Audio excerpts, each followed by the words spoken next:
இந்த ப்ராப்ளம் வந்து பார்த்தீங்கன்னா, கொஞ்சம் ட்ரிக்கியா இருக்கும். கொஞ்சம் லென்த்தியா தான் இருக்கும். ஆனா, நீங்க முதல்ல இதுக்கு முன்னாடி உள்ள ப்ராப்ளத்துல நீங்க ஸ்டெப் பை ஸ்டெப்பா நல்லா அண்டர்ஸ்டாண்ட் பண்ணி அனலைஸ் பண்ணிட்டு வந்தீங்கன்னா, இது வந்து ரொம்ப ஈஸி. இது ரொம்ப லென்த்தியா இருக்கும். ஒரு 3, 4 கான்செப்ட் வந்து இன்வால்வ் ஆயிருக்கும். ஆனா, ஒரே ஒரு கான்செப்ட் மட்டும் தான் நியூ கான்செப்ட். மத்தது எல்லாமே பார்த்தீங்கன்னா, ப்ரீவியஸ் கான்செப்ட்ல உள்ளது தான். ஓகேவா?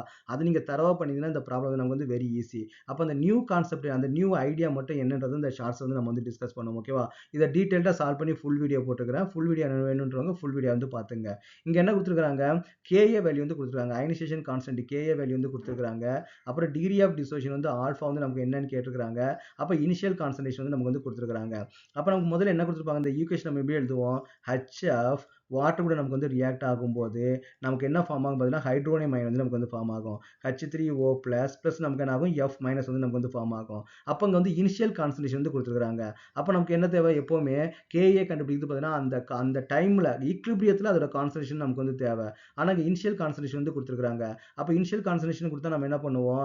இனிஷியலா 0.02 வந்து இருக்குது. அப்ப ஈக்விலிபிரியம் அட்டைன் ஆகும்போது நமக்கு என்ன பண்ணி பார்த்தீங்கன்னா, ஒரு X மாலிக்யூல் வந்து நமக்கு வந்து ரியாக்ட் ஆயிருக்கும். அப்ப இது X மாலிக்யூல் ரியாக்ட் ஆயிருந்துச்சுன்னா, அப்ப இது வந்து X வந்து ஃபார்ம் ஆயிருக்கு. இது வந்து X வந்து ஃபார்ம் ஆயிருக்கு. நம்ம வந்து எடுப்போம் இல்லையா?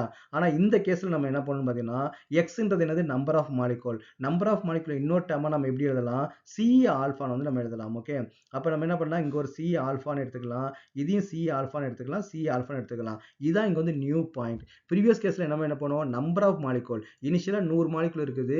அப்புறம் ஈக்விலிபிரியத்துல வந்து பார்த்தீங்கன்னா, some amount of molecule X molecule react ஆயிருக்கும் நம்ம எடுத்திருப்போம். அப்ப அந்த நம்பர் ஆஃப் மாலிக்யூல்ஸ இன்னொரு டெர்மா நம்ம எப்படி எழுதலாம்னு பார்த்தீங்கன்னா, C ஆல்பான்னு வந்து நம்ம எழுதலாம். அப்ப இதுக்கு வந்து KA நமக்கு என்ன வரும்? KA which is equal to C alpha. C ஆல்பான்றது என்னது? கான்சன்ட்ரேஷன் இன்டு ஆல்பா இல்லையா? அப்ப கான்சன்ட்ரேஷன் இங்க 0.02 வந்து கொடுத்திருக்காங்க.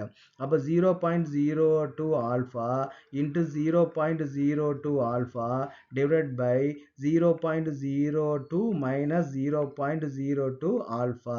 அப்ப நம்ம இது எப்படி எழுதலாம்? 0. மேல இருக்க நியூமரேட்டர் வந்து நம்ம அப்படியே வச்சுப்போம். 0.02 alpha into 0.02 alpha divided by இங்க 0.02 0.02 ரெண்டு இடத்துலயும் இருக்குது.